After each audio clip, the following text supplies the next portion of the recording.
Hello, हाय, नमस्ते। आप सभी का स्वागत है ऑन दी अनस्टॉपेबल्स। मेरा नाम प्रतीक नायक है और मैं आपको वेलकम करता हूँ इंडिया के लार्जेस्ट लर्निंग प्लेटफॉर्म पे।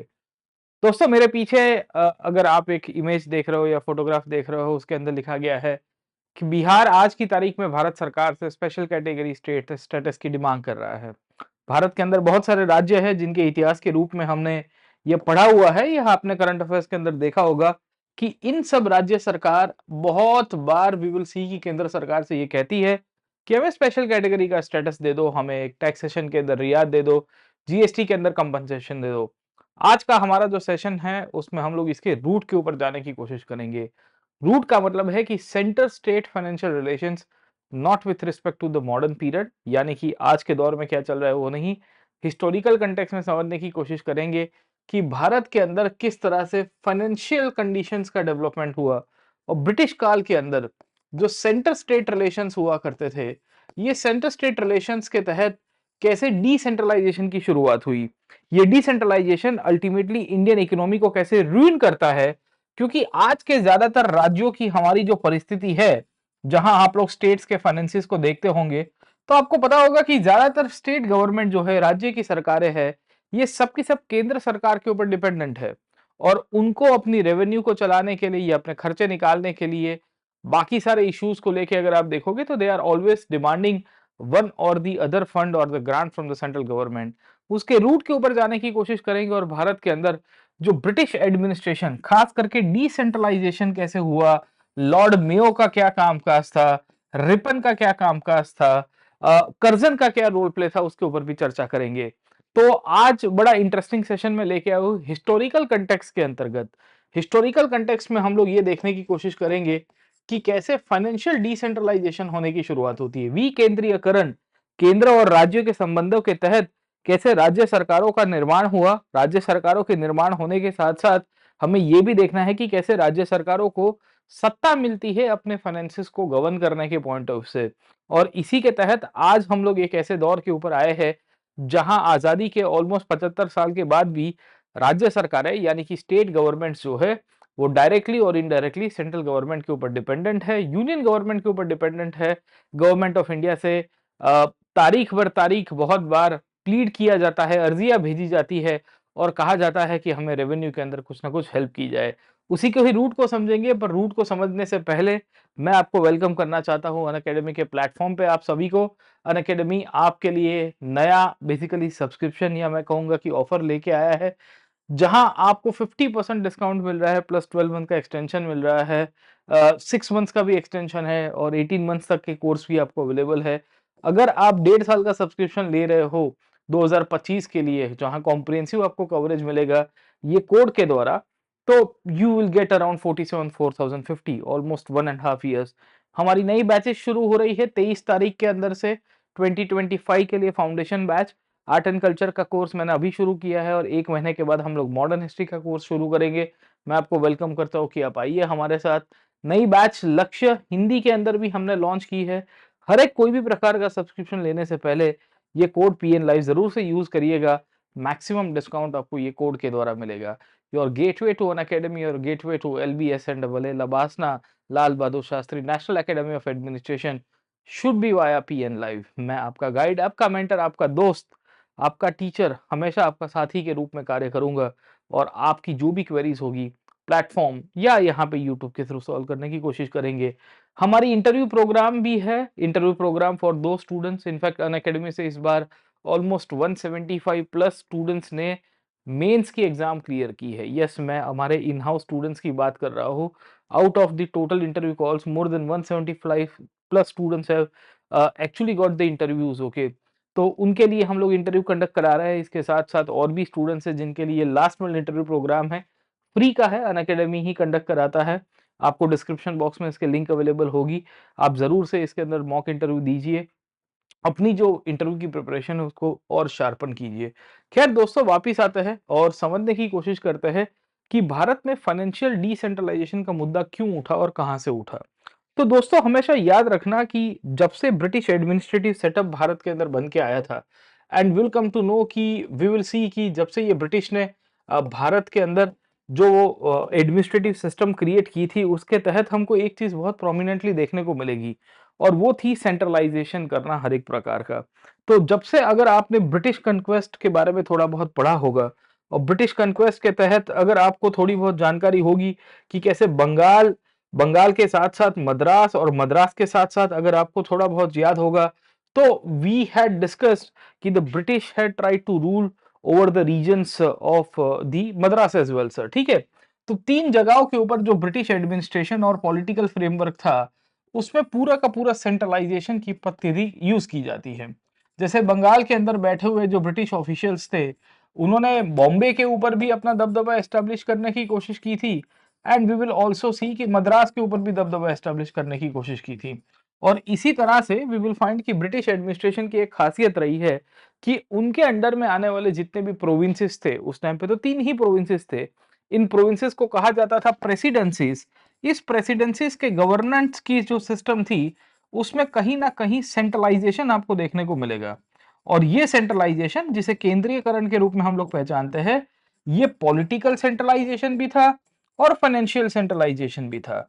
पॉलिटिकल सेंट्रलाइजेशन का मतलब यह है कि गवर्नर जनरल ऑफ बंगाल, जो उस पीरियड में सबसे सर्वोच्च सत्ता हुआ करती थी, वो मद्रास और बॉम्बे के ऊपर सुपरविजरी रोल प्ले करता था in the form of war, crisis, peace, settlements, बहुत सारी चीजें आपको मिल जाएगी। जैसे कि वॉरेन हेस्टिंग्स के बारे में आपने पढ़ा होगा, he was the first governor general of Bengal and being the first governor general of Bengal, he did not allow the Bombay regiment or the Bombay governor, the local official, to fight against the Marathas, and he personally intervened. Okay, वही कहानी मद्रास के साथ भी थी। Financial decentralisation का मतलब या financial centralisation का मतलब ये था कि इन सरकारों के हाथ में फाइनेंशियल पावर नहीं था। नो डाउट ये लोग ट्रेड एंड कॉमर्स किया करते थे, नो डाउट ये लोग रेवेन्यू कलेक्शन का काम किया करते थे, पर ये ट्रेड एंड कॉमर्स और रेवेन्यू कलेक्शन का काम मूलतः से गवर्नर जनरल ऑफ बंगाल के एजेंट के रूप में आपको मिलेगा। एजेंट का मतलब यह है कि you are just collecting the money on behalf of the government of India और the governor general of Bengal, क्योंकि उस पीरियड में गवर्नमेंट ऑफ इंडिया उभर के नहीं आई थी, पर गवर्नर जनरल ऑफ बंगाल की पोजीशन बन चुकी है सर, ठीक है? तो कहने की बात यह है कि जब से ब्रिटिश ने भारत के अंदर सत्ता संभाली थी, तब से उनके एडमिनिस्ट्रेशन की एक फीचर रही है, वो है सेंट्रलाइजेशन। वस्तुओं को केंद्रीकृत करके रखना, अपनी सत्ता को छोड़ना नहीं और अपने हाथ में ही सत्ता के नियम को, फाइनेंसिस को पकड़ के रखना। क्योंकि कॉलोनाइजेशन का एक ऑब्जेक्टिव ही ये था कि भाई पैसा हम लोग हमारे हाथ में रखेंगे, उसी के थ्रू अपनी दुकान चलानी है, उसी के थ्रू अपना घर चलाना है, यहाँ से पैसा ड्रेन करके इंग्लैंड भी भेजना है सर, ठीक है? तो वी विल फाइंड कि financial matters was one of the most important matter in the colonization process. और भारत को जिस तरह से उपनिवेश बनाया गया था, ये उपनिवेश बनाने के प्रॉब्लम के रूप में या बैकग्राउंड के रूप में हमको जरूर से एक चीज समझ में आएगी कि कॉलोनाइजेशन की प्रक्रिया के अंदर फाइनेंशियल मैटर्स को कभी भी ब्रिटिश ने इंडियंस के हाथ में दिया नहीं, ना ही भारतीय राजाओं के हाथ में भी जो शक्ति थी या सत्ता थी, वो भी धीरे धीरे करके खत्म कर दी गई। तो कहने की बात यह है कि the British tried to establish the colonial administration in a very simple way और वेरी स्ट्रिक्ट वे, जहां सेंट्रलाइजेशन था, जहां सीक्रेसी थी, जहां स्टेटस कोइज्म था। स्टेटस कोइज्म का मतलब यह है कि there is no changes that are being brought और reforms that are being brought.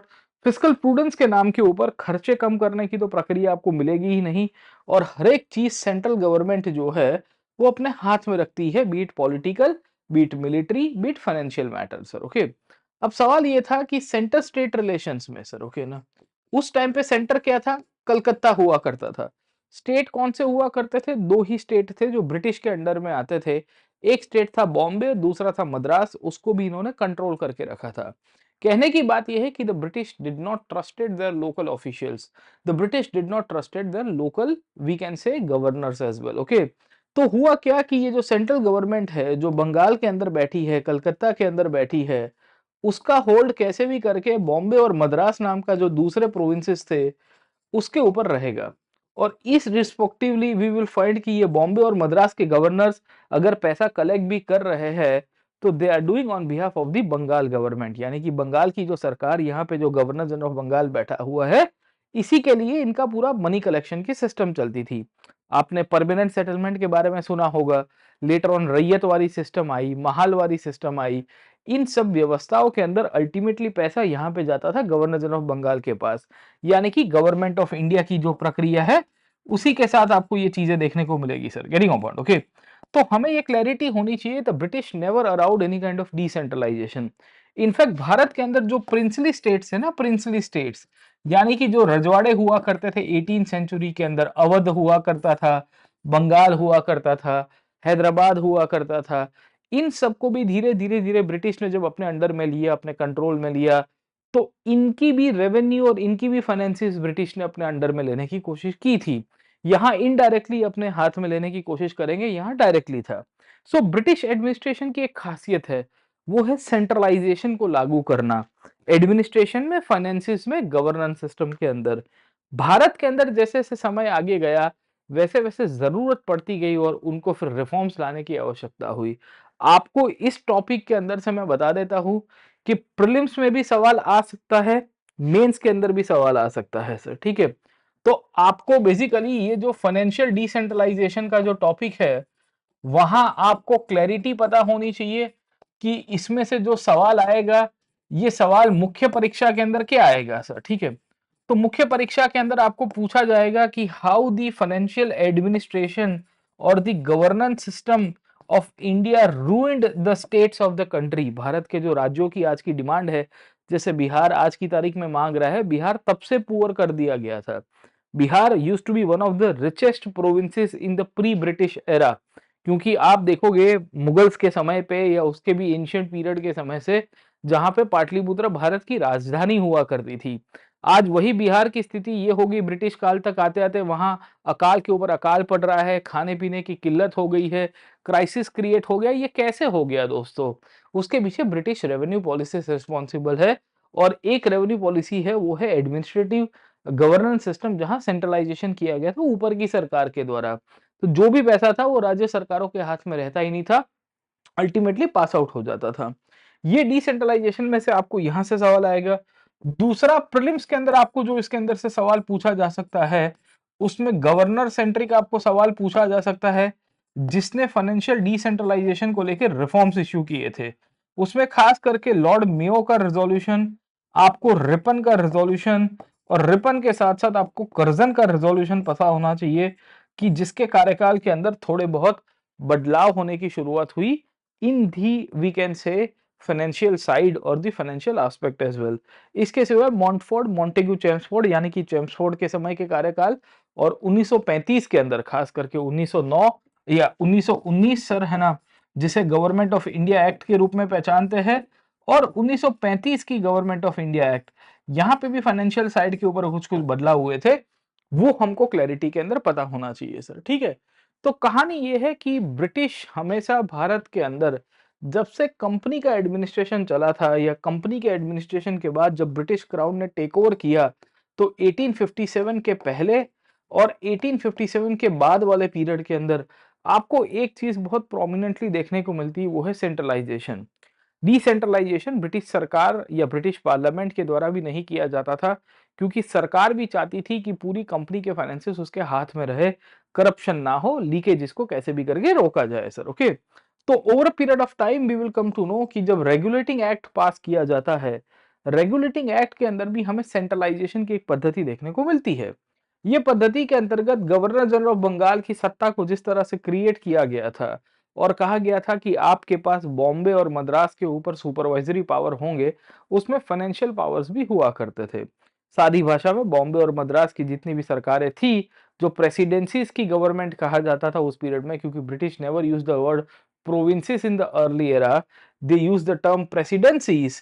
ये प्रेसिडेंसीज के अंदर भी हमें एक चीज देखने को मिलती है, वो थी पूरी की पूरी सेंट्रलाइजेशन की पद्धति। ऊपर इंग्लैंड में भी अगर आप समझोगे, तो इंग्लैंड के अंदर जो कंपनी के मालिक हुआ करते थे, जिनको हम लोग कहते हैं कोर्ट ऑफ डायरेक्टर्स, ये कोर्ट ऑफ डायरेक्टर्स के डॉक्यूमेंट भी ब्रिटिश सरकार या ब्रिटिश गवर्नमेंट जो थी ऑडिट किया करती थी। कहने की बात मेरी ये है कि जब जब हम लोग स्टेज बाय स्टेज समझने की कोशिश करेंगे, तो हमें ऐतिहासिक रूप में एक चीज समझ में आ रही थी, वो थी केंद्रीयकरण, यानी कि राज्यों की सरकारों के हाथ में सत्ता नहीं था।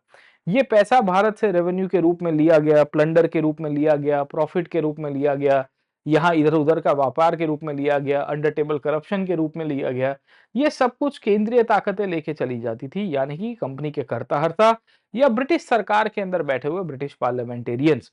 बात आगे करी, समय का पहिया आगे चलता है और ग्रेजुअल पीरियड के अंदर हमें ये पता चलता है कि जैसे ही गवर्नर जनरल ऑफ बंगाल की सत्ता को काटने की कोशिश की गई और कहा गया कि भाई तुम्हें 1784 के पिट्स इंडिया एक्ट के बाद आज के बाद परमिशन लेनी पड़ेगी from the British government to seek a war और अ ट्रीटी, बट साथों साथ ये भी किया गया कि गवर्नर जनरल ऑफ बंगाल जो है वो बॉम्बे और मद्रास के ऊपर एब्सोल्यूट पावर रखेगा। मतलब ये है कि बॉम्बे और मद्रास की सरकारें आज के बाद जो प्रेसिडेंसीज के रूप में कार्य कर रही है, उनके हाथ में कोई पावर नहीं होगा। इसी तरह से 1813 से लेके 1833 तक, मतलब 1813 से लेके 1833 तक एक चीज प्रोमिनेंटली देखने को हमें मिलती है कि जो ऑटोनॉमी होनी चाहिए sir, getting on point, okay, ये ऑटोनॉमी को लेके वी विल सी कि बहुत बड़े क्राइसिस क्रिएट हो रहे थे। क्राइसिस इसी तरह से चल रहे थे कि British government we will see की चाहती थी कि अपना कंट्रोल बना के रखे। कुछ-कुछ प्रोविंसेस और कुछ-कुछ राज्य सरकारें उस पीरियड में ऑटोनॉमी को लेके संघर्ष भी करती है। And this is one of the reasons we will come to know कि इनके बीच में बड़ा फ्लिप फ्लॉप वाला एडमिनिस्ट्रेशन रहा। कुछ प्रिंसली स्टेट्स के पास ऑटोनॉमी थी। ज्यादातर ब्रिटिश इंडियन प्रोविंसेस के लिए जब हम लोग देखेंगे तो इनके पास ऑटोनॉमी नहीं थी। 1833 के चार्टर एक्ट ने सब कुछ बदल दिया। अब 1833 का चार्टर एक्ट क्या आया था? तो 1833 का चार्टर एक्ट अगर आपको पता होगा, जिसने गवर्नर जनरल ऑफ इंडिया की पोजीशन को क्रिएट किया और कहा गया कि गवर्नर जनरल ऑफ इंडिया की जो पोजीशन है, it has got legislative come political come executive come supervisory power across all the British Indian provinces. कहने की बात यह है कि अभी भी जिस तरह से वी विल फाइंड कि समय का दौर चल रहा था, इस दौर के अंदर भी हमें एक चीज समझ में आ रही थी बहुत क्लियर कट कि फाइनेंशियल सेंट्रलाइजेशन यानी कि वित्तीय केंद्रीकरण की प्रक्रिया चालू ही रही, ऊपर से और स्ट्रांग हो जाती है। तो होता यह है कि 1833 में और 1853 में गवर्नर जनरल ऑफ इंडिया की सरकार बनी। इसको कहा जाता है गवर्नमेंट ऑफ इंडिया। और पहली बार हमें ये चीज देखने को मिलती है कि ये जो गवर्नमेंट ऑफ इंडिया थी, इसमें गवर्नर जनरल ऑफ इंडिया की जो परिषद हुआ करती थी, उसमें एक फाइनेंशियल मेंबर की भी एडिशन हुई। ये जो फाइनेंशियल मेंबर था 1853 में ऐड होता है। ये फाइनेंशियल मेंबर की खासियत ये थी कि ये सेंट्रलाइजेशन को ही पूरा इम्बाइब करके स्ट्रेंथन करने की कोशिश कर रहा था। इस तरह से हम लोग ये देखते हैं कि 1833 और 1853 के अंदर भी प्रोमिनेंटली हमें सेंट्रलाइजेशन का गुण देखने को मिलेगा। जैसे कि 1813 के या 1833 के चार्टर एक्ट के अंदर एक चीज लिखी गई है और ये लिखा गया है कि no government shall have power of granting any new office और granting any new salary gratuity और allowances without the previous sanction of the governor general of India. मतलब भारत में उस टाइम पे बॉम्बे था, उस टाइम पे मद्रास था, over a period of time Agra की एक प्रेसिडेंसी क्रिएट की जाती है। 1850s के बाद अगर आप देखोगे तो नॉर्थ वेस्ट प्रोविंस करके जो उत्तर भारत का जो विस्तार है, जिसे आज का यूपी कहते हैं, वहां पे भी एक सरकार बनती है प्रोविंसेस के रूप में। इनमें बहुत क्लियर कट लिख दिया गया था कि गवर्नर जनरल की परमिशन के बिना आप कोई नई ऑफिस नहीं बना सकते, यानी किसी को रिक्रूट नहीं कर सकते, नई सैलरी नहीं दे सकते, कोई ग्रेच्युटी या उसको रिटायरमेंट बेनिफिट देने वो नहीं दे सकते, या कोई अलाउंसेस नहीं दे सकते। मतलब भारत का गवर्नर जनरल, भारत की जो राज्य सरकारें है, जिसमें मूलतः से गोरे लोग ही शासन कर रहे थे, only the British people were ruling only, इनके ऊपर अपना दबदबा बना के कह रहा है कि भाई देखो, तुम्हारी सत्ता नहीं है, you don't have that power and everything will be decided by us. हर एक वस्तुएं हमारे द्वारा डिसाइड की जाएगी, हम कहेंगे वैसे ही आपको चलना है sir, getting on point, okay. तो इस बेसिस के रूप में हमें ये पता चलता है कि राज्यों की सरकार जो पैसा कलेक्ट कर रही थी, टैक्सेस के रूप में कर रही थी, ट्रेड्स के रूप में कर रही थी, कस्टम्स के रूप में कर रही थी, वो पैसा भी विल सी कि राज्यों की सरकारों को नहीं रखना था। अब से फॉर एग्जांपल बॉम्बे नाम का एक प्रोविंस था, बॉम्बे से व्यापार आता था। ये व्यापार वी विल सी की पोर्ट के थ्रू होता था, क्योंकि Bombay used to be very important port. वैसे ही मद्रास हुआ करता था, मद्रास में भी बहुत अच्छा बढ़िया सा पोर्ट हुआ करता था। पर वहां से जो रेवेन्यू आएगी, वहां से जो रिसोर्सेस आ रहे थे, वो राज्यों की सरकारों के अधिकार में नहीं थे। कलेक्ट वो शायद कर रही थी अपने रिसोर्सेस को यूज करके, अपने अधिकारियों को यूज करके, but the state government did not had any rights. कहने की बात यह है कि अप टिल 1850s, 1850 1860 के ट्रांजिशन में हमें एब्सोल्यूट सेंट्रलाइजेशन मिलेगा। तो हम ये कह सकते हैं कि in the British era history The fiscal decentralization or the fiscal centralization started with the British conquest of India, and after 1750s and 1770s it increased gradually sir, getting onward. Okay, तो हमें ये देखने को मिलता है कि financial centralisation की जो प्रक्रिया है, ये प्रक्रिया 1773 ऑनवर्ड से शुरू हो गई थी, 1773 से सर, है ना, जब से रेगुलेटिंग एक्ट पास हुआ था, क्योंकि गवर्नर जनरल की पोजीशन बनती है। धीरे-धीरे समय आगे गया, ये 1784 का पिट्स का कानून आया, 1813 का कानून आया चार्टर एक्ट का, 1833 का चार्टर एक्ट हुआ और 1853 का चार्टर एक्ट हुआ। हर जगह के ऊपर हमें ये देखने को मिल रहा था कि जो सेंट्रल गवर्नमेंट है, यानी कि गवर्नर जनरल ऑफ इंडिया की जो पद्धति है या उसकी जो पोजीशन है, वो सबसे मजबूत पोजीशन है। और इसी के अंडर में जितने भी प्रोविंशियल गवर्नर्स आते थे, उनको बड़ा क्लियर कट कह दिया जाता था कि भाई आपकी जो फाइनेंशियल पावर है वो लिमिटेड है। मतलब ये है कि आप अपने राज्यों को without the help of the governor general of India आप नहीं चला सकते हो। ये चीज होपफुली आपको अभी तक क्लियर हो गई है। आपको इसमें से पीटी में से एनालिटिकल स्टेटमेंट आ सकते हैं कि भाई फाइनेंशियल पोजीशन में लॉ मेंबर की एडिशन कब हुई थी। खैर लॉ मेंबर तो सीधा सीधा जुड़ा नहीं है, पर 1853 के चार्टर एक्ट के द्वारा भारत में वी विल सी की पोर्टफोलियो सिस्टम की ऑलमोस्ट शुरुआत हो चुकी है और वो फाइनेंशियल मेंबर को बेसिकली गवर्नर जनरल की काउंसिल में बिठाया गया था। ये गवर्नर जनरल की काउंसिल में एक्सपर्ट मेंबर की शुरुआत हुई थी। ये जो एक्सपर्ट मेंबर था, इसका भी कार्य यही था कि पूरे भारत सरकार की, है ना, जो गवर्नर जनरल ऑफ इंडिया की जो सरकार है, उसमें वित्तीय रूप से केंद्रीकरण में कैसे मदद की जाए, उसकी ये सलाह दिया करता था या एडवाइस देने की पोजीशंस आपको मिल जाएगी सर। ओके, तो इसी बेसिस के रूप में we will come to know कि भारत में जितनी भी राज्य सरकारें थी, वो 1850 से पहले या 1857 के पहले के पीरियड तक हर बार जो पैसा है वो केंद्र सरकार को भेज देती थी। तो ये एक तो पहला फेज है भारत के अंदर फाइनेंशियल सेंट्रलाइजेशन का। उसके बाद ग्रेजुअली हमें देखने को मिलता है कि सेंटर स्टेट रिलेशंस के अंदर बदलाव हो गए और बदलाव का परिणाम ये होता है कि भारत में डिसेंट्रलाइजेशन की शुरुआत हुई। अब यहाँ से एक सवाल निकल के आया, एक विद्यार्थी ने हमको कुछ साल पहले पूछा भी था कि सर ये जो राज्यों की सरकारें थी, ये पैसा कलेक्ट तो कर देती थी, अपनी केंद्र की सरकार को भेजती थी, उस टाइम पे गवर्नर जनरल ऑफ इंडिया की जो गवर्नमेंट थी उसको भेजती थी। सवाल ये है कि ये जो प्रोविंशियल गवर्नर्स है ना, समझे, ये जो प्रोविंशियल गवर्नर जो है, ये पैसा कलेक्ट करके गवर्नर जनरल ऑफ इंडिया के बीच में कैसे भेजते थे, इनके बीच में कैसे डिस्ट्रीब्यूशन होता था। जैसे आज की तारीख में भी आपने देखा होगा सेंटर स्टेट रिलेशंस में कि there are some taxes which are collected by the state government, then it is given to the central government, या इनके बीच में डिस्ट्रीब्यूशन होता है, जीएसटी में होता है, कस्टम्स को लेके होता है, और भी डायरेक्ट टैक्सेस के अंदर भी आपको प्रक्रिया देखने को मिलेगी।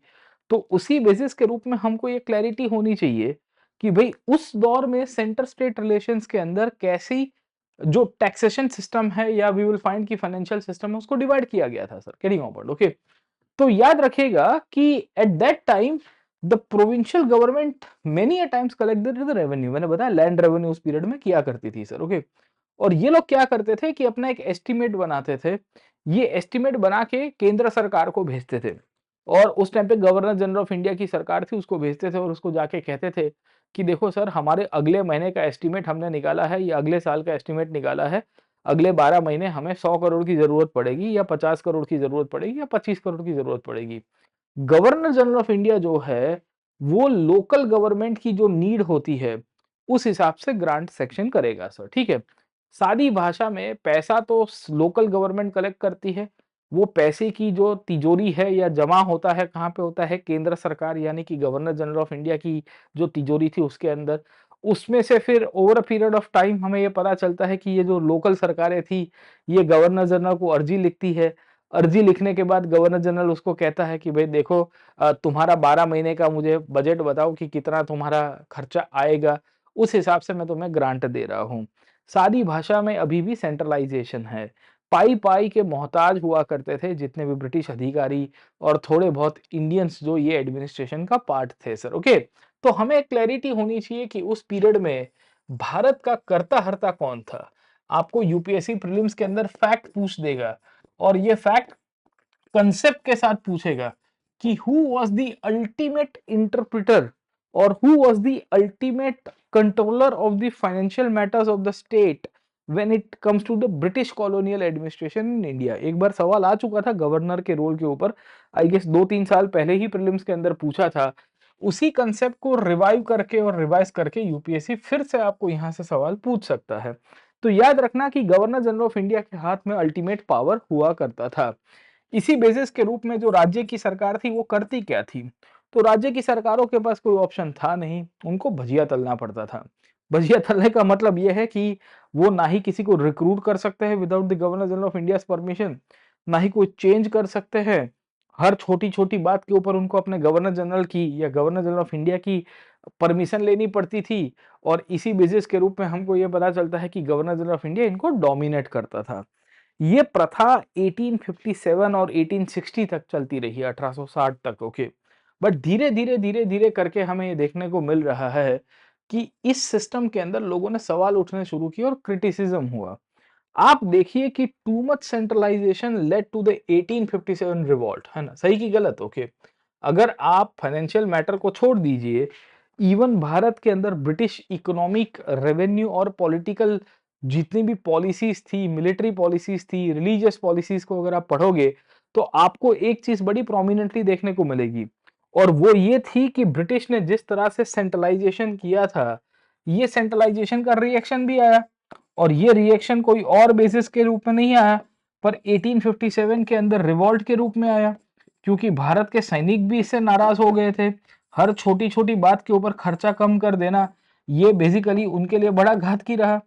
आप देखिए कि विलियम बेंटिक ने जो सेंट्रलाइजेशन किया पूरी सेना में, उसने कहा कि मैं भत्ता बंद कर दूँगा सेना का। विलियम बेंटिक करके गवर्नर था, है ना? जो गवर्नर जनरल ऑफ इंडिया बनता है पहला और बंगाल का आखिर का गवर्नर जनरल ऑफ बंगाल था। He was the last governor general of Bengal. William Bentinck ने आदेश दिया कि हमको सेना की जो भी भत्ता है वो सब बंद कर देना चाहिए या जो अलाउंसेस है बंद कर देना चाहिए। रॉबर्ट क्लाइव ने इसके पहले भी करने की कोशिश की थी 1760s में। विलियम बेंटिक 1830s में ये करता है। तो ऐसे सैकड़ों कारण आपको देखने को मिलते हैं वित्तीय रूप से, जहाँ फाइनेंशियल रीजन्स ने और फाइनेंशियल बर्डन ने 1857 को ब्लेम किया। 1857 की रिवॉल्ट हुई, म्यूटिनी हुई तो ब्रिटेन के अंदर फफड़ाट हो गया। जो ब्रिटिश अधिकारी गण थे और ऊपर के जो इनके थिंकर्स थे, इनको समझ में आ रहा था कि अब हमें रिफॉर्म करने की आवश्यकता है। लोकल गवर्नर के हाथ में और लोकल गवर्नमेंट के हाथ में थोड़ी बहुत पावर होनी चाहिए, जिसके थ्रू वो पब्लिक रेवेन्यू को ऑगमेंट कर पाए, लोकल एरिया में डेवलपमेंट कर पाए, थोड़ी बहुत उनको जॉब स्टेबिलिटी और इनकम दे, जिसके थ्रू वहां से उनकी इकोनॉमी भी चले और थोड़ी बहुत लाइफस्टाइल में भी बदलाव आए। इस बेसिस के रूप में we will come to know कि ब्रिटिश सरकार ने 1857 के रिवॉल्ट के 10 साल के बाद, है ना, 1857 में पहला आया था सर, है ना, विद्रोह, और उसमें फाइनेंशियल रीजन बहुत बड़े एक ब्लेम था, एक बहुत बड़ा फैक्टर था बिहाइंड द 1857 रिवॉल्ट। 1857 के बाद 1867 में एक आईसीएस अधिकारी था जिसका नाम था स्ट्रेची, है ना? ये वही स्ट्रेची है जो फमाइन को लेके भी एक रिपोर्ट बनाता है, अगर आपको पता होगा। इसको कहते हैं famine commission in India. Bharat में इस दौर में बहुत बड़ा अकाल पड़ा होता है 1876 में सर, ठीक है? उसके पहले वी विल फाइंड कि स्ट्रेची ने एक ड्राफ्ट तैयार किया था। उसमें उसने कहा था कि भई देखो, सेंटर स्टेट रिलेशंस के बीच में जो फाइनेंशियल रिलेशन है उसको बदलाव लाने की आवश्यकता है। स्टेट गवर्नमेंट यानी कि प्रोविंशियल गवर्नमेंट के हाथ में सत्ता होनी चाहिए और प्रोविंसेस को थोड़ा स्ट्रॉन्ग करने की आदत बनानी पड़ेगी, क्योंकि every time they should not be dependent on the centre. यही तो कहानी है ना पूरी सेंटर स्टेट रिलेशंस में। हमें हर बार ये लगता है कि भई जो केंद्र सरकार है, ये केंद्र सरकार ही बेसिकली स्टेट्स को चलाएगी। But it is not necessary every time that the state government will be funded by the central government, sir, getting my point, okay? तो इसी बेसिस के रूप में अगर आप समझने की कोशिश करिए, हमें ये देखने को मिल रहा था कि भई स्ट्रेची ने रिकमेंडेशन दिया, मेयो करके गवर्नर आता है 1870 में। 1870 के अंदर मेयो ने एक रेज़ोल्यूशन पास किया। ये रेज़ोल्यूशन कब पास किया था इसकी फैक्ट याद रखिएगा, आपको प्रीलिम्स के अंदर आएगी कि which was the Lord Mayo's resolution related to. Lord Mayo's relation or resolution was related to the, we can say, provincial revenue and the provincial governments getting certain powers, getting opened, okay? तो इसने क्या कहा कि भाई देखो, कुछ-कुछ खर्चे जो है वो रेवेन्यू के रूप में हमें लोकल गवर्नमेंट्स के हाथ में देने पड़ेंगे सर, ओके? तो अभी तक प्रोविंशियल गवर्नमेंट्स को हर छोटी बात में गवर्नर जनरल ऑफ इंडिया की परमिशन लेने जाना पड़ता था कि सर बैठ जाओ, सर खड़ा हो जाओ, सर वो पेपर टाइप करवा दे, सर वो कुरियर करना है, सर इंग्लैंड से मेरे को कुर्सी मंगवानी है। अरे यार ये क्या चल रहा है? ऐसी थोड़ी राज्य सरकारें चलती है। और अगर ऐसे राज्य सरकार चलेगी तो इवेंचुअली पब्लिक के वेलफेयर का क्या होगा? What will happen about the public and the welfare aspect as well sir, getting my point? Okay. तो उसने कहा कि भाई देखो, प्रोविंशियल गवर्नमेंट्स के हाथ में कुछ सत्ता होनी चाहिए। उसको लेके जो भी रेवेन्यू है वो भी वो करेगी, और उसके साथ-साथ जो एनुअल ग्रांट्स है उसका भी यूज़ कर पाएगी। जैसे बिल्डिंग कंस्ट्रक्शन हो गया, रोड्स का हो गया, जेल का हो गया, रजिस्ट्रेशन हो गया, है ना? पुलिस एजुकेशन, मेडिकल का हो गया। इसके थ्रू उसने कहा कि द लोकल गवर्नमेंट्स, ओके ना, समझे? They will have the control over this subjects. उसको लेके सेंट्रल गवर्नमेंट इंटरफियर नहीं करेगी। उसमें लोकल गवर्नमेंट यानी कि प्रोविंशियल गवर्नमेंट्स है, वो अपने हिसाब से शासन करेगी। सही कि गलत सर? चीजें समझ में आ गई होगी आपको सर, ओके। तो मेयो का रेजोल्यूशन ने ओवर पीरियड ऑफ टाइम कहा कि भाई प्रोविंशियल गवर्नमेंट्स के हाथ में सत्ता है। यहाँ पे वो जॉब्स क्रिएट कर सकती है, एडमिनिस्ट्रेशन अच्छा कर सकती है, गवर्नेंस सिस्टम को बदल सकती है, लोकल लेवल के ऊपर जो भी बेसिकली जो राज्य की सरकार है उसमें बदलाव करेगी sir, getting my point? Okay. Problem ये था कि इसमें ये बोल दिया गया था कि कोई भी नई ऑफिस क्रिएट करोगे, से फॉर एग्जांपल आपको एजुकेशन में एक नई ऑफिस क्रिएट करनी है एजुकेशन के लिए। पहले एजुकेशन भी governor general of India decide करता था। 1870 के बाद डिसाइड किया गया कि भी एजुकेशन को स्टेट गवर्नमेंट के हाथ में दे दिया जाता है। जैसे भारत में आपने देखा होगा कि एजुकेशन आज की तारीख में कॉन्करेंट लिस्ट में है, राइट और रॉन्ग सर? ठीक है। जहां यूनियन गवर्नमेंट भी काम करती है, स्टेट गवर्नमेंट भी काम करती है सर, ठीक है। और बेसिकली दोनों ओवरलैप है, हेल्थ है, एजुकेशन है, वैसी वही कहानी थी सर, ओके। तो इस बेसिस के रूप में हमें ये पता चला कि 250 रुपए की कैप फिट की गई, और कहा गया कि 250 रुपए प्रति महीने की सैलरी होनी चाहिए, उससे ज्यादा कोई पोजीशन नहीं क्रिएट कर पाएगा। खैर 250 रुपए बहुत बड़ा था सर, ओके। अब लॉर्ड मेयो ने ये रिवॉल्यूशन लाया। लोग कहते हैं कि लॉर्ड मेयो ने बेसिकली जिस प्रकार का बदलाव किया, ये बदलाव के कारण अब राज्यों की सरकारों को ग्रांट मिलने की शुरुआत हो जाएगी सर, गेटिंग ओपन? क्योंकि जो केंद्र की सरकार है वो इंपीरियल ग्रांट देगी। इंपीरियल ग्रांट मतलब जो सेंट्रल गवर्नमेंट थी उसको उस टाइम पे इंपीरियल गवर्नमेंट कहते थे, है ना? हम सेंट्रल शब्द यूज नहीं करते थे उस पीरियड में, 1870s में। It was called as the term imperial, okay. तो मेयो के रिजोल्यूशन ने ये कहा कि every state government based on the expenses, है ना, हर एक राज्य अपने खर्चे के हिसाब से इंपीरियल ग्रांट की डिमांड करेगा। अब जैसे उस टाइम पे बॉम्बे था, उस टाइम पे बिहार बिहार थोड़ा बाद में बना सर, ओके। या आप देखोगे तो over a period of time 1874 में आसाम बन गया था कमिश्नर प्रोविंस, पंजाब बन गया था कमिश्नर का प्रोविंस, उसकी भी एक ग्रांट आती थी sir, okay. We will come to know कि नॉर्थ वेस्ट प्रोविंस हुआ करता था जो लेटर ऑन यूपी बन गया, मध्य भारत हुआ करता था, नीचे देखोगे मैसूर प्रोविंस हुआ करता था। तो भाई ये जितने भी प्रोविंसेस थे, ये प्रोविंसेस के गवर्नर, जो भी कंसर्न गवर्नर होगा या मद्रास प्रोविंस का गवर्नर है, वो वी विल सी कि इंपीरियल गवर्नमेंट को लिखेगा और कहेगा कि सर हमारा खर्चा एक्स रुपया है, हमारा खर्चा वाई रुपया है, आप हमें बेसिकली उस हिसाब से ग्रांट दीजिए sir, getting my point? Okay. तो होता क्या था कि imperial grants were made on the expenditure which were occurred in the various provinces in 1870 and 1871। Mayo ने कहा कि भाई देखो, तुम्हारे खर्चे के हिसाब से मैं तुम्हें ग्रांट दूंगा। कौन से एरिया में? इन सब एरिया में। क्या ये एरियाज के ऊपर से, सब्जेक्ट्स के ऊपर से सवाल आ सकता है? आ सकता है कि भाई विच areas were granted the provincial revenues, या उनको खर्चा जो है वो बेसिकली प्रोविंशियल ऑटोनॉमी के रूप में मिलना शुरू हो गया था। तो this were the areas under the Mayo's resolution, है ना?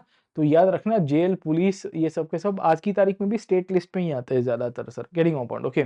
प्रिंटिंग छोड़ दीजिए, प्रिंटिंग को छोड़ के ज्यादातर अगर आप देखोगे तो स्टेट लिस्ट में आता है प्रिंटिंग का, और खास करके जो करेंसी प्रिंटिंग का और जो कार्य है वो आपको यूनियन लिस्ट के अंदर मिलेगा सर। खैर, तो इस बेसिस के रूप में हुआ क्या कि बहुत सारे राज्यों सरकारों ने अर्जी कर दी। जैसे बॉम्बे वाले ने किया कि सर हमारा पिछले साल का खर्चा 10 करोड़ रुपया था, तो 10 करोड़ ग्रांट मिल गई।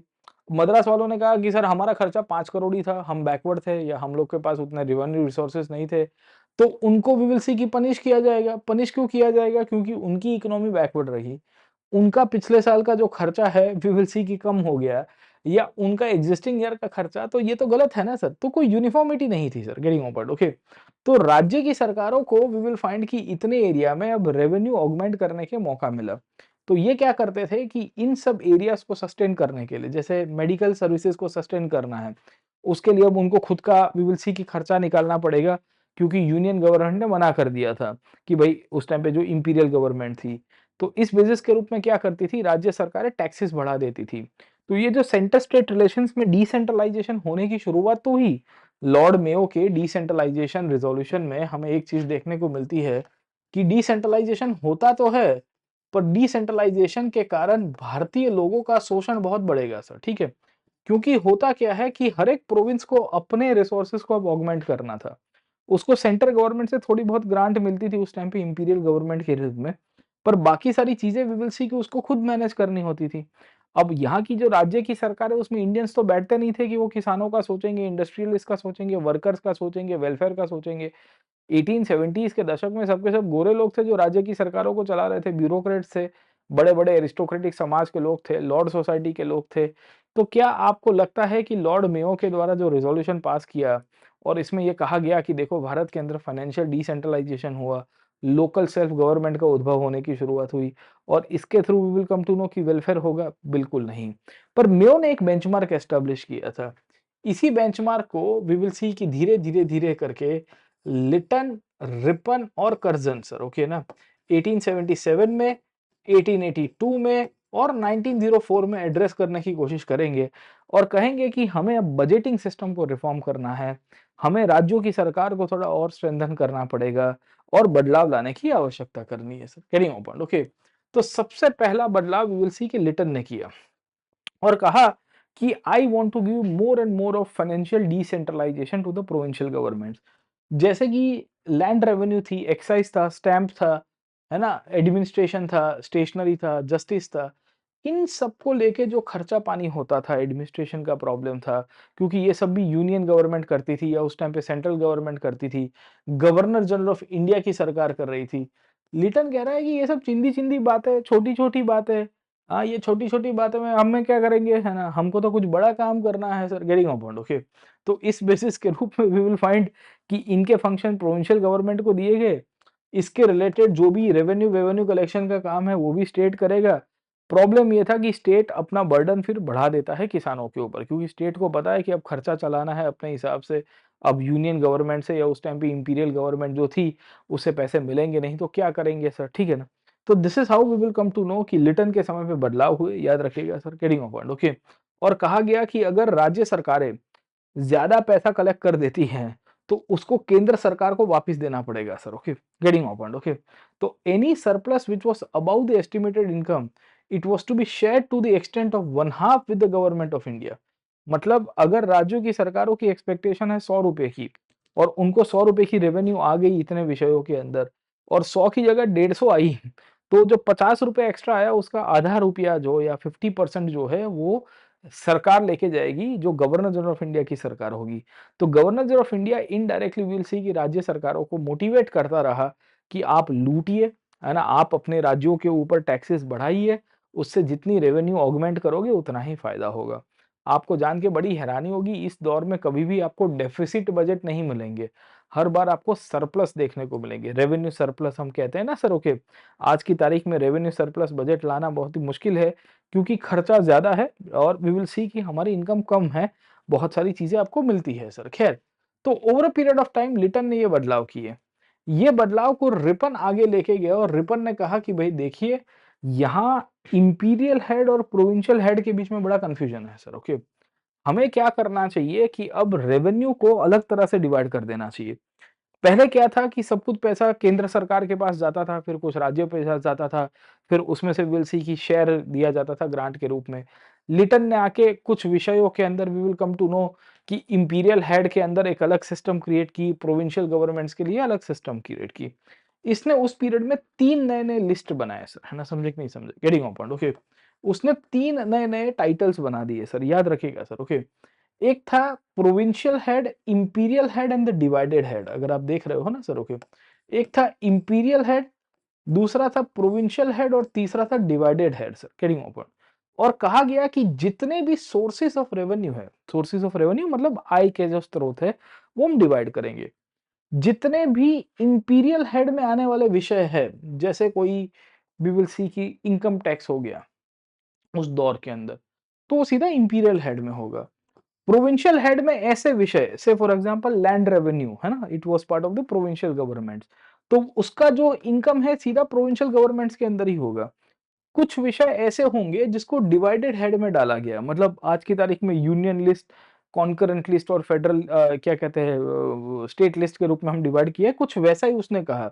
और उसमें से जो भी इनकम आएगी वो इनकम राज्य सरकार और केंद्र सरकार के बीच में डिवाइड होगा। तो रिपन ने आके we will come to know कि 3 सूचियाँ बनाई और लिस्ट बनाने के बाद उसके नए टाइटल्स दे दिए। हेड कहते हैं उसको सर, है ना? क्योंकि बजटिंग का मैटर था ना, it is called as head sir, okay. So under the budget he created 3 different different titles और कहा गया कि इस विषय का जो भी रेवेन्यू आएगा वो सीधा यूनियन गवर्नमेंट के पास जाएगा या इंपीरियल गवर्नमेंट, उस टाइम पे गवर्नर जनरल की सरकार थी, यहाँ का अगर कोई विषय है से फॉर एग्जांपल रेलवेज हो गई है, तो रेलवेज के कुछ रेवेन्यू लोग डिवाइड करते थे क्योंकि राज्यों की जमीन ली जाती थी। तो इस बेसिस के रूप में इन्होंने बदलाव किए सर, गेटिंग ऑन ओके। तो हुआ क्या कि over a period of time इन्होंने imperial, provincial and divided head के रूप में 3 अलग-अलग बजटिंग सिस्टम बनाई सर, ओके। और कहा गया कि इंपीरियल हेड में जो भी रेवेन्यू आ रही है वो सब इंपीरियल गवर्नमेंट ही लेगी, उसमें राज्य सरकार की कोई सत्ता नहीं है सर, ओके।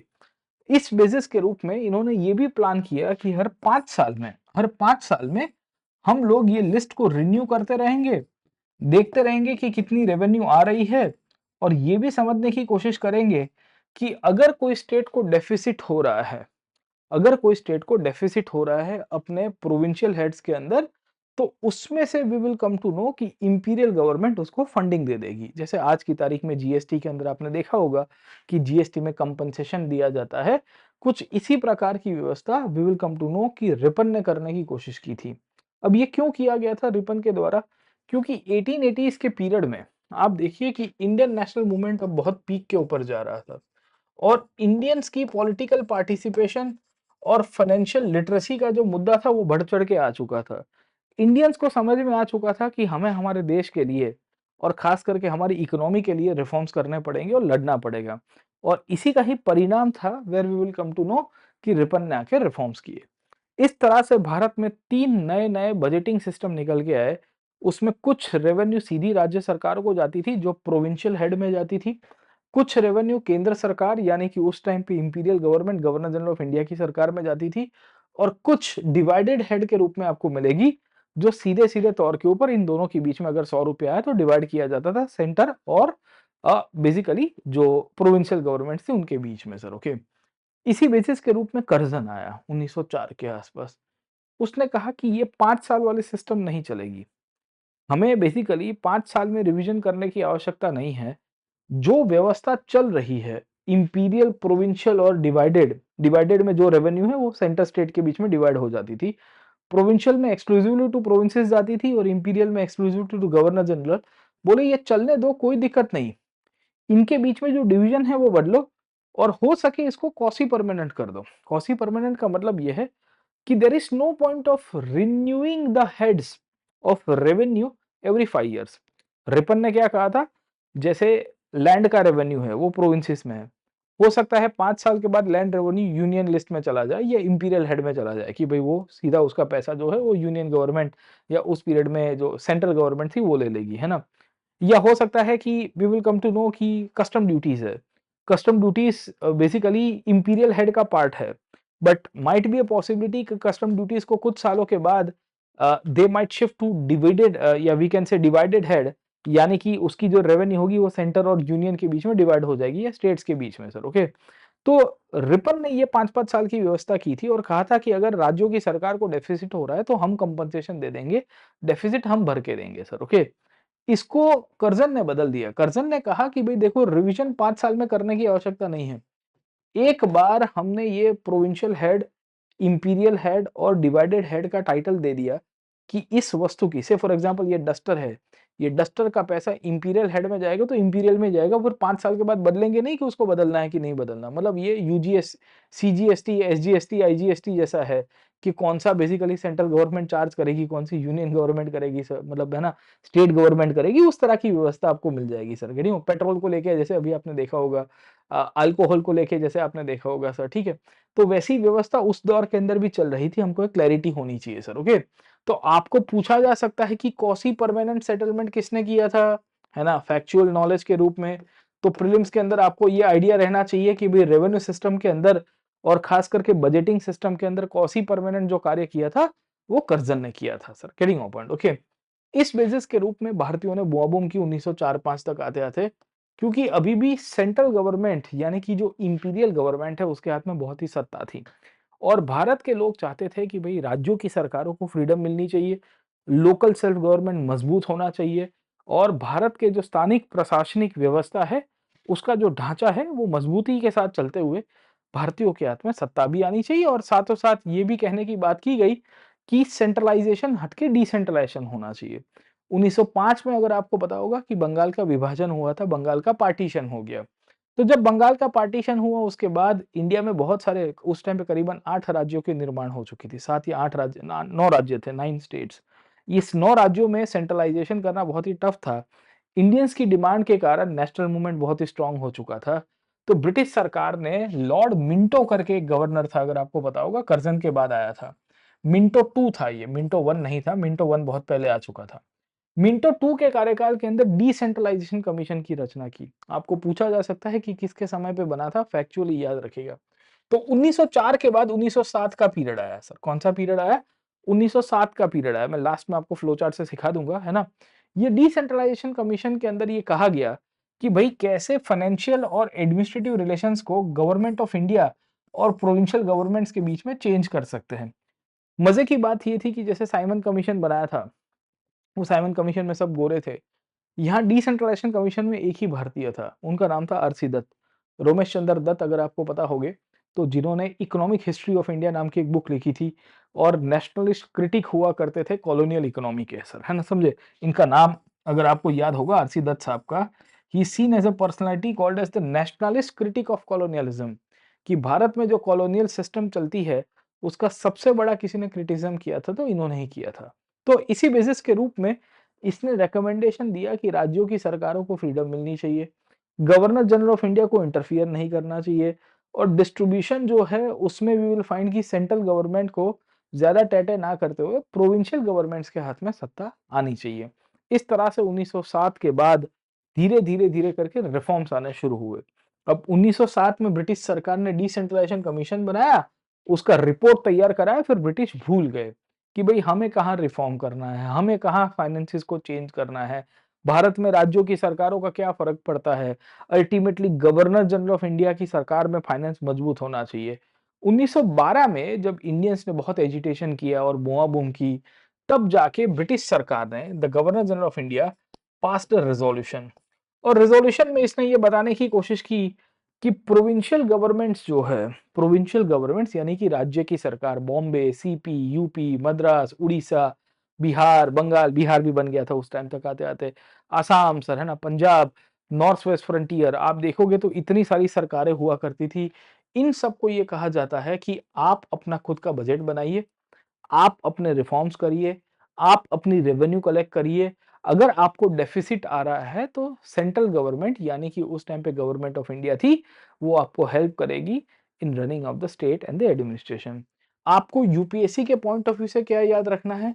प्रीलिम्स के पॉइंट ऑफ व्यू से तो आपको पूछा जा सकता है कि what is the resolution of 1912 related to 1912 का रिज़ॉल्यूशन किसके साथ जुड़ा हुआ था? तो it is related to decentralization of finances in India. याद रखेगा, they can ask you a question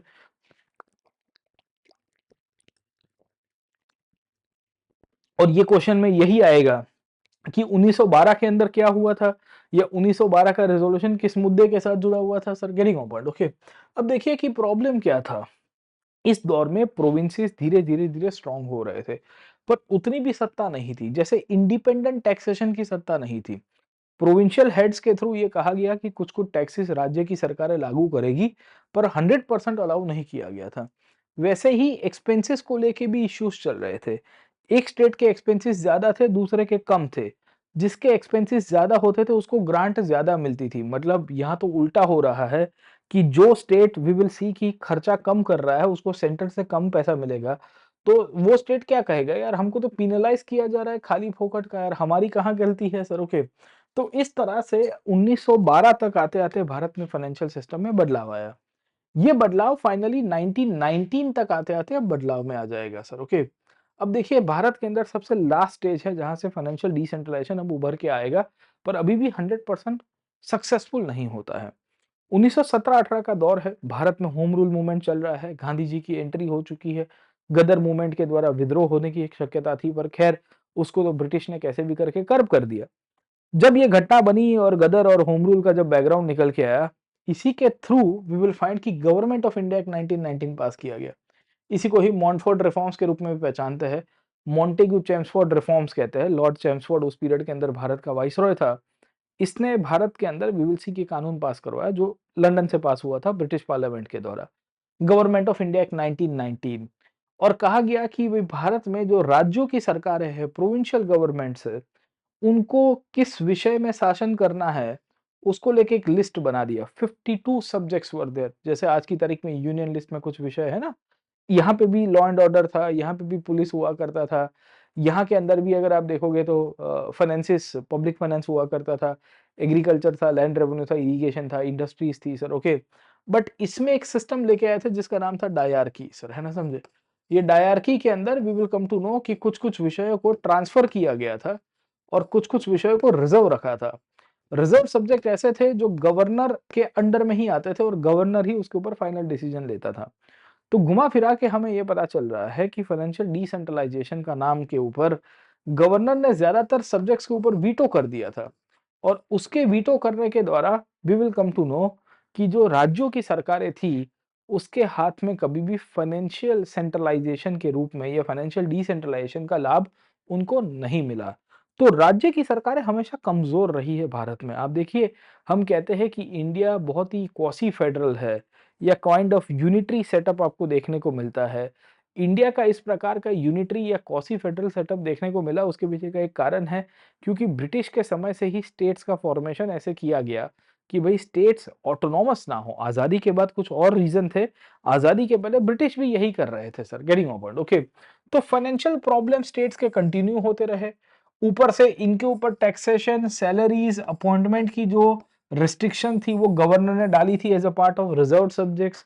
तो इस बेसिस के रूप में 1919 में भी सेंटर स्टेट रिलेशंस में सेंटर भारी पड़ा। ऊपर से इसमें सेंटर ने कंप्लेन की कि भाई देखो स्टेट्स के पास ज़्यादा विषय है, इनके पास लेजिस्लेशन के ज़्यादा विषय है, इनके पास एग्जीक्यूटिव के पास भी ज़्यादा विषय होंगे क्योंकि सेंटर के पास 47 सब्जेक्ट थे, स्टेट्स के पास उस टाइम पे 52 सब्जेक्ट्स थे। अब देखो अब कंपैरेटिव करोगे तो दे हैव 52 मोर और 7 मोर अपॉर्च्युनिटीज़ ना, 47 एंड 52 मतलब 5 more opportunities to legislate and enforce some new acts and many other things, okay.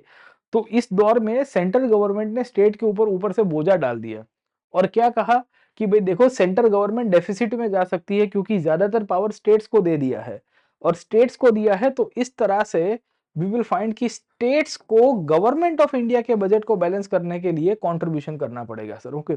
उल्टा चोर कोतवाल को डांटे sir, getting my point, okay. States के हाथ में एक्चुअल सेंस के अंदर अगर आप देखोगे तो पावर नहीं थी।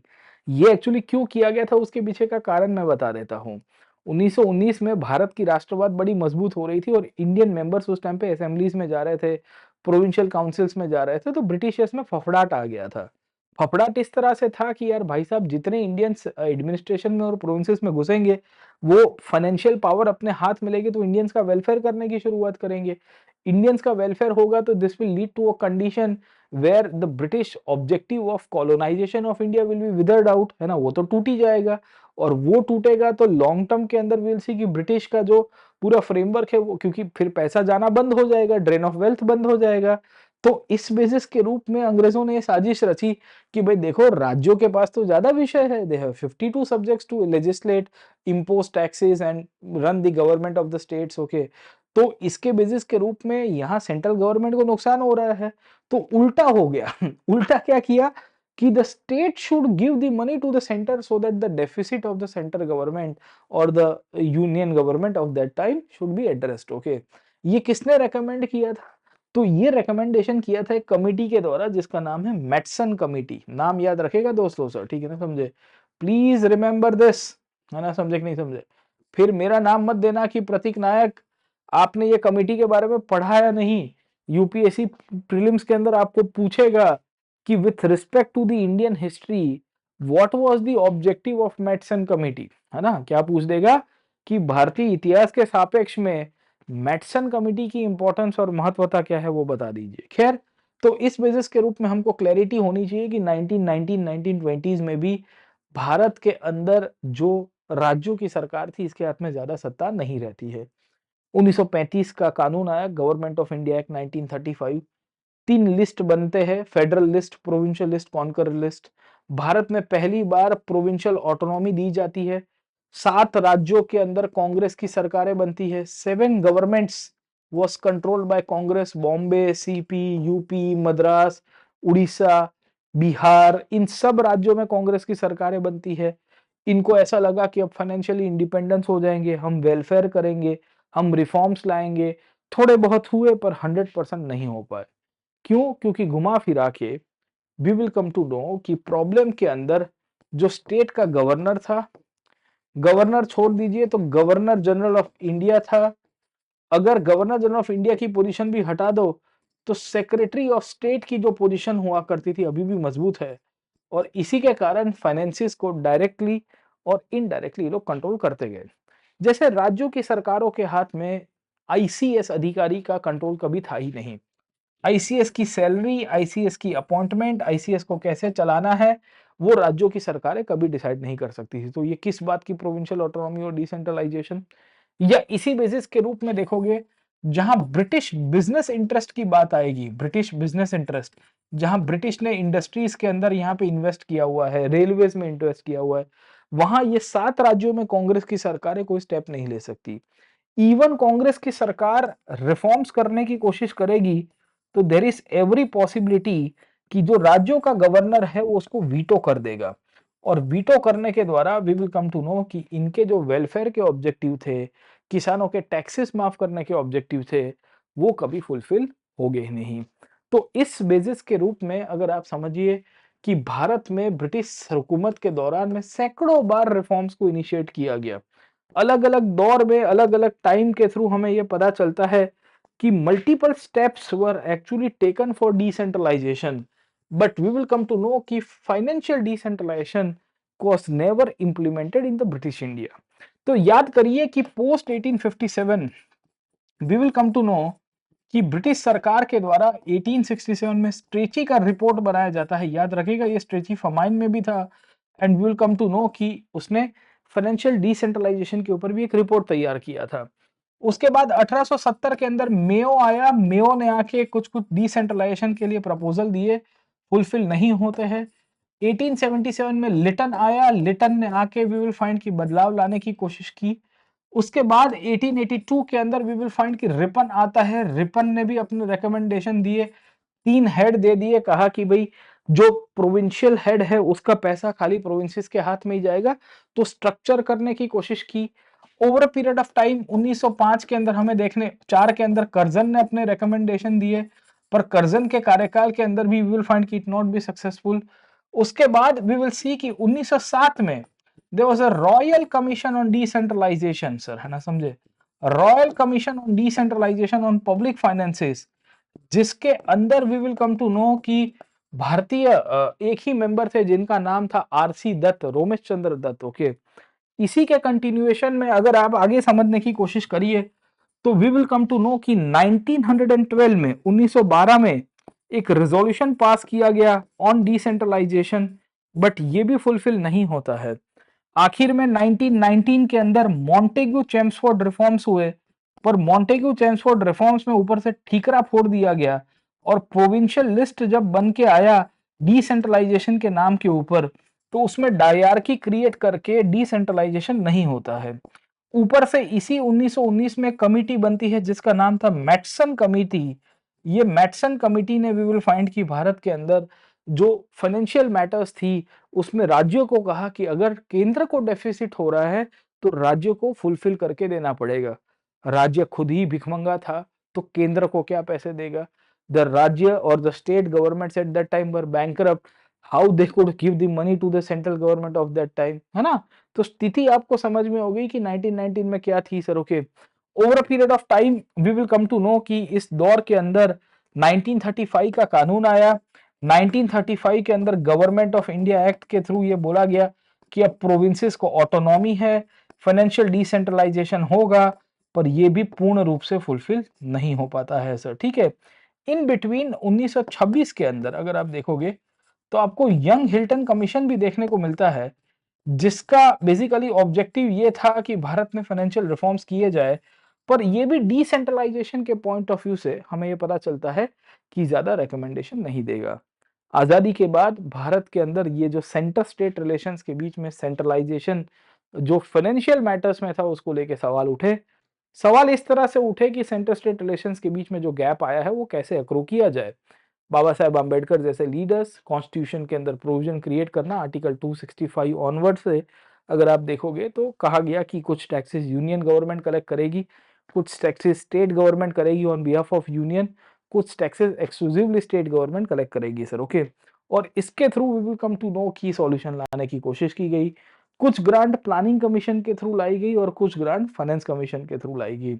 2017 में जब जीएसटी को लागू किया गया उसके बाद भी ये इश्यू चलता रहा और स्टेट्स अभी भी यही चीज की बुआबुम कर रहे हैं कि भाई हमें जो पैसा मिलना चाहिए वो नहीं मिल रहा है, हम कंट्रीब्यूट ज्यादा कर रहे हैं पर सेंट्रल गवर्नमेंट हमको नहीं दे रही है।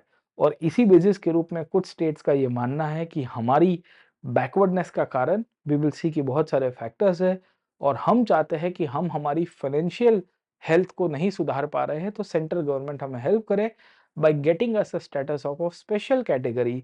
खैर ये स्पेशल कैटेगरी स्टेटस अब खत्म हो चुका है, जिनका है उनका है, कोई नए राज्यों को अब नहीं मिलेगा। कहने की बात यह है कि in a democratic setup now it is the duty of the every state government and the local governments to augment their financial resources. Enough power has been given by the officer, है ना। अब तक तो we will find कि GST आने के बाद राज्यों के हाथ में सत्ता भी ठीक ठाक आ चुकी है। अब उनकी रिस्पॉन्सिबिलिटी है, उनकी ब्यूरोक्रेसी, उनकी एग्जीक्यूटिव्स, उनकी पॉलिटिक्स पॉलिटिकल जो लेजिस्लेचर्स हैं उनकी रिस्पॉन्सिबिलिटीज है कि कैसे ऑप्टिमम बिल को तैयार करके अपने सेंटर और अपने स्टेट के जो रेवेन्यू से उसको एग्नेंट करे। खैर उसके ऊपर कभी आगे डिस्कस करेंगे। आज खाली और खाली हम लोग फाइनेंशियल डिसेंट्रलाइजेशन के ऊपर सेशन ले रहे थे। मुद्दा ये था कि ब्रिटिश काल में कैसे सेंट्रलाइजेशन ऑफ फाइनेंशियल कंडीशंस और स्टेट के फाइनेंसिस को सेंट्रलाइज करने के बाद भारत ने बेसिकली जो विकास था वो अटक गया। और ये जो सेंट्रलाइजेशन हुआ है, ये जो सेंट्रलाइजेशन हुआ था सर, ओके, ये सेंट्रलाइजेशन के कारण हमें ये पता चल रहा है कि भारत के राज्य पिछड़े के पिछड़े रहे, इंडिया एक बैकवर्ड इकोनॉमी के रूप में ही ट्रांसफॉर्म हो गया। इसी तरह के इंटरेस्टिंग सेशन लेके आऊंगा वापस।